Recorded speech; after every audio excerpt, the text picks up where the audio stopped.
Heureusement, il y a Marianne, la petite Marianne, quoique pas si petite que ça, et qui continue d'exercer sur Jeanne un attrait irrésistible. Pas seulement à cause des crêpes et du cidre, pas seulement à cause des chapeaux et des robes, ni de cette danse de sauvages qu'elles exécutent dans les bras l'une de l'autre sur le lit, face au miroir en pied de la grande armoire. Entre deux cueillettes de haricots dans les champs écrasés de soleil, elles se retrouvent l'après-midi à la rivière. Ayant édifié un barrage de pierres et de branches juste après le pont, sur la route de l'usine, elles s'immergent jusqu'à mi-cuisse dans une eau restée fraîche, puis, se mettant à quatre pattes, de manière à avoir de l'eau jusqu'à la limite de la lèvre inférieure, elles progressent côte à côte en se faisant croire qu'elles nagent dans une Amazone en crue. Plus tard, elles amassent des herbes et des branches sur la rive, où elles font mine d'allumer un feu, afin d'y faire cuire une purée de pommes vertes enrichie de mûres écrasées, au fond d'une vieille casserole percée de trous ramenés de la décharge.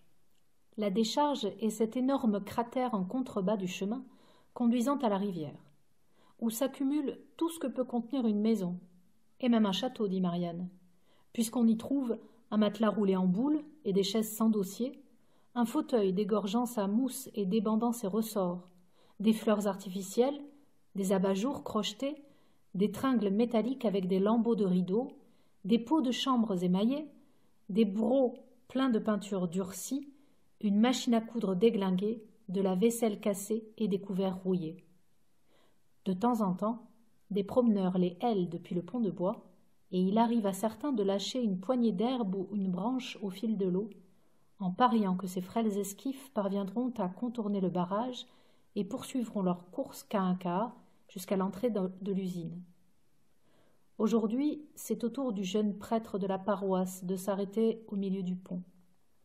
Revêtu de sa grande soutane aux 1000 boutons noirs, dont Marianne prétend qu'il doit falloir, sinon 1000 doigts, du moins 1000 et même 10 000 secondes pour les déboutonner chaque soir et les reboutonner chaque matin, il se rend à la chapelle de l'usine afin de préparer les cérémonies religieuses du 15 août, et c'est sa main qu'il tend par-dessus la rambarde comme une bénédiction. Bonjour les enfants, continuez de jouer ainsi dans la paix du Seigneur. Vous me faites croire au paradis quand je vous vois. Une autre fois, c'est au fils du directeur de l'usine de passer sur le pont. Guillaume d'Astier doit avoir entre 13 et 14 ans, et Marianne le connaît par ses parents. On dit que sa mère est très belle, et sa sœur aînée plus belle encore. Moins blond que sa mère et moins beau que sa sœur, Guillaume s'est laissé pousser les cheveux jusqu'aux épaules. Dans le collège religieux qu'il rejoint tous les dimanches soirs pour la semaine, il a été autorisé à porter les cheveux longs, à condition de se les nouer dans le cou, à l'aide d'un ruban de velours, tel un petit marquis. Aujourd'hui, il est tout seul, et apparemment il s'ennuie. Il doit avoir une idée derrière la tête, car après être passé une première fois, le voilà qui fait demi-tour pour interpeller les filles, qui l'invitent à l'accompagner sur la rive opposée, que n'emprunte jamais personne, à l'exception de quelques pêcheurs de truites.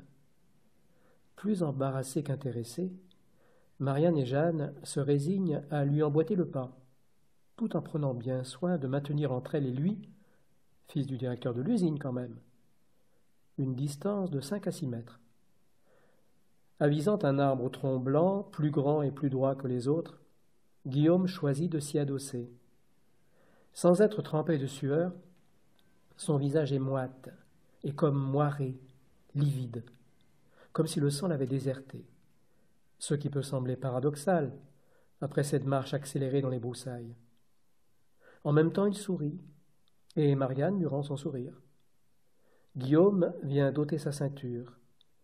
Il dit « Attache-moi au tronc, mais pas trop serré, car il faut que je puisse me libérer quand vous serez parti. Ensuite, tu me prendras en photo, avec ça. » Il a sorti de sa poche un petit Kodak à soufflet qu'il dépose par terre. Cette fois, Marianne est vraiment impressionnée. Et Jeanne derrière elle, qui a fini par se rapprocher, totalement interdite.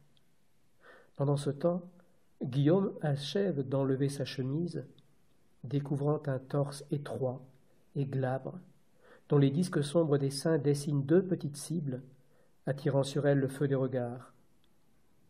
Puis, s'adressant aux deux filles, « Vous connaissez Saint-Sébastien » ? « Non, bien sûr. Dans votre école de bouffeur de curé, on ne vous apprend pas ça. Sébastien est un garçon de mon âge, mort criblé de flèches, un martyr héroïque.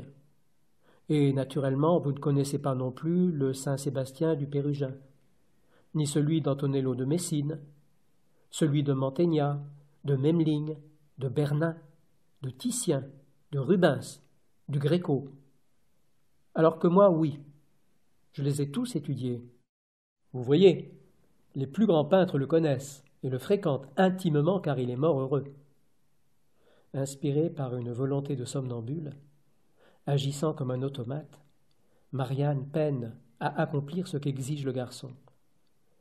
Elle lui lie les poignets dans le dos, attache ses bras au tronc argenté du bouleau. Sous le couvert, on entend une grive musicienne ou un merle, puis d'autres oiseaux plus loin. « Maintenant, regarde-moi dans les yeux et prends ta photo. Et n'oublie surtout pas qu'on doit me voir en entier. » Elle recule effrayée. Puis Marianne dépose l'appareil au pied du martyr et toutes deux refluent précipitamment. Pour un peu, elle se jetterait dans la rivière, dont elle fendrait héroïquement les flots afin d'atteindre plus rapidement l'autre rive.